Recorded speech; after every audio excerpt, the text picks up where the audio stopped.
ശബരിമലയിലെ തിരക്ക് സാധാരണ നിലയിൽ ഇന്നു മുതൽ 5000 തീർത്ഥാടകർക്ക് മാത്രമാണ് സ്പോട്ട് ബുക്കിംഗിനുള്ള സൗകര്യം.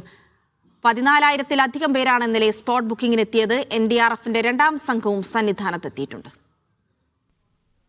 സീസൺ തുടങ്ങി ആദ്യ ദിവസങ്ങളിൽ തന്നെ ശബരിമലയിലെ തിരക്ക് നിയന്ത്രണാതീതമായതോടെ ദേവസ്വം ബോർഡും സർക്കാരും ഹൈക്കോടതിയിൽ നിന്നു ഉൾപ്പെടെ വിമർശനത്തിന് വിധേയരായി. ഇതോടെയാണ് പുതിയ ക്രമീകരണങ്ങൾ ഏർപ്പെടുത്തി ശബരിമലയിലെ ഭക്തജനത്തിരക്ക് നിയന്ത്രിക്കാൻ ദേവസ്വം ബോർഡ് നിർബന്ധിതരായത്.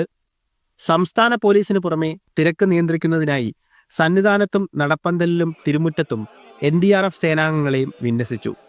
അരവണ കൗണ്ടറിന് സമീപവും സോപാനത്തും ദർശനം നടത്തിയ ഭക്തർ തുടരുന്ന സാഹചര്യവും ഒഴിവാക്കും. വിർച്വൽ ബുക്ക് ചെയ്തവർ എത്തിയില്ലെങ്കിൽ ആ ഒഴിവിൽ മാത്രം സ്പോട്ട് രജിസ്ട്രേഷൻ നടത്തുന്ന കാര്യവും പരിഗണനയിലുണ്ട്. 12 വിളക്ക് കഴിയുന്നതോടെ തിരക്ക് വർദ്ധിക്കാൻ സാധ്യതയുള്ളതിനാൽ ഭക്തർക്ക് കൂടുതൽ സൗകര്യങ്ങൾ ഉറപ്പാക്കാനുള്ള നീക്കത്തിലാണ് ദേവസ്വം ബോർഡ്. മീഡിയ 1 പത്തനംതിട്ട.